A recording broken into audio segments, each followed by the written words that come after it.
we caught up earlier this week with accounting firm Grant Thornton, which specialises in helping family businesses outline their succession plans. I spoke to Kirsten Taylor-Martin about the importance of having a succession plan in place, and we started by talking about the significant role family businesses play in our economy. Family businesses make up 70% of the Australian economy and 50% of our workforce. But the misconception with family businesses, everyone thinks we're talking about small business, but they actually come in small, medium and large. They're just family owned. And the one statistic we really want to change is only 12% of family businesses make it to the third generation. Yeah, what are some examples of some of those large family businesses out there? In Sydney, we have Scenic World and Bridge Climb. We also have in Australia Beard, a mattress manufacturer. We have Kennard's Hire and also Kennard's Storage. And for the ladies, we have Q. And what about ASX-listed businesses that have really big family ownership as well? Are they included or are they a totally separate beast? They are a totally separate beast. Okay. And just explain what the report is that you are releasing this week. So our survey, what we really want to do is shine the spotlight on family businesses. So our theme is future-proofing your family business.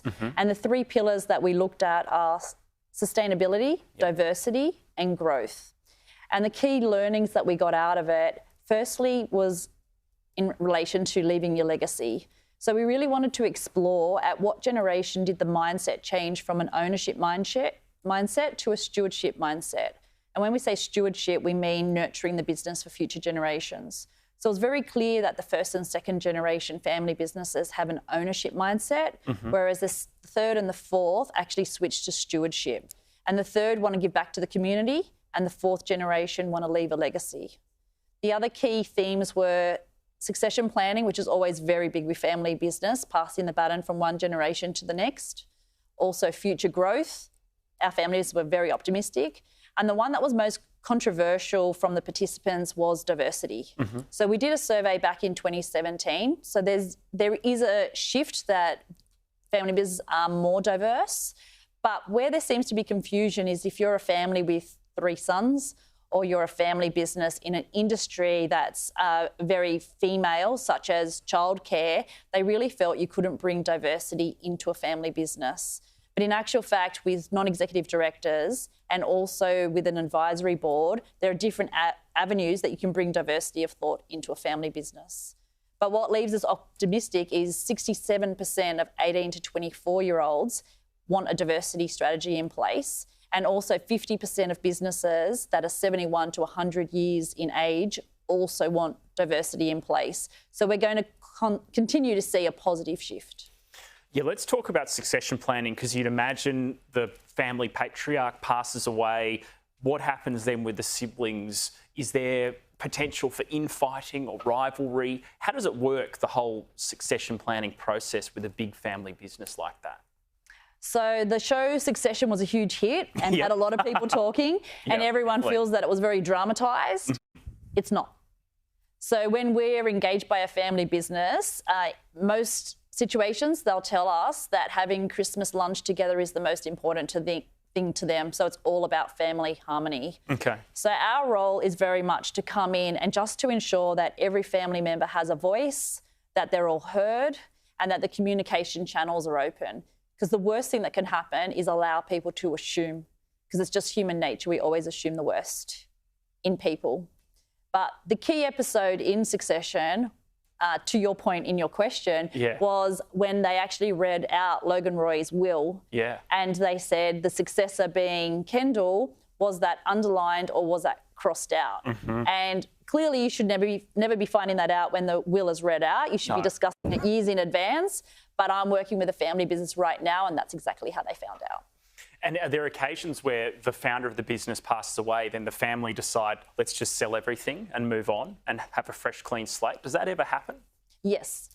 And we see it a lot. Like a lot of people, we've got a few businesses at the moment where they would never sell it whilst the parents are alive, but they don't actually want to run the business. So it's out of respect, but they also want to make sure that it continues to grow in value so that when they do pass away, it can be sold. You touched on this briefly before, but what's the big difference between stewardship and ownership? With ownership, they feel that it's theirs. So there's more of a mindset that they that they might sell the business. Whereas stewardship is really, they're just minding it. They're a caretaker for future generations. So selling the business is never something they consider. They look at sustainability from the perspective of how do we keep this business in the family for generations to come. Yeah, you mentioned diversity being the really controversial part here. Why is it controversial with family businesses? Well, 76% of family businesses don't have a diversity strategy in place. I don't think that's all bad news, because everything a family business does is guided by their family values. So they want to do the right thing by people just generally, so they don't need a strategy in place. But we do still need them to expand their mindset and just really think about the non-executive directors and advisory board and how can they bring that in to make sure that they do have diversity of thought. We know interest rates are pretty high now, 4.1% for the cash rate.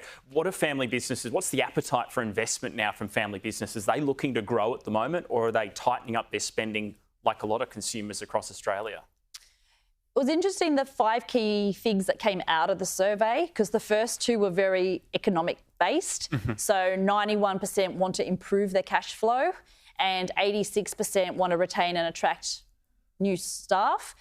3 is always succession planning. But 4 and 5 were growth. So they were very optimistic, and they're looking to introduce new products, new service lines and expand in the market. So overall, it was a very optimistic outlook. And how often do you release this report? Every 2 years. And roughly, how many family businesses do you survey for this?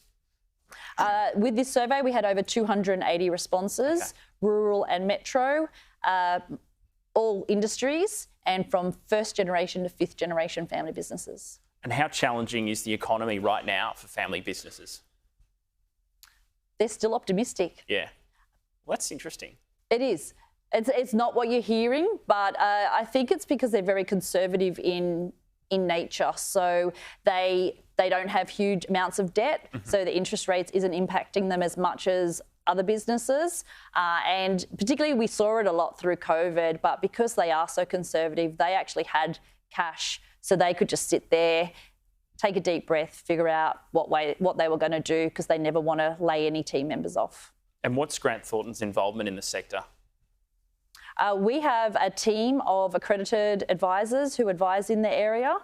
Our whole lens is about multi-generational. So we don't just advise the owner, we advise the whole family, and everything we put in place has to work today and into the future. So the 4 areas we predominantly work around is succession planning, so helping the family pass the business from one generation to the next. Family governance. And this one's becoming bigger and bigger, because as we have an ageing population, you've got more generations working together in the family business. So it's really setting some boundaries and facilitating the communication between the different generations within the family business.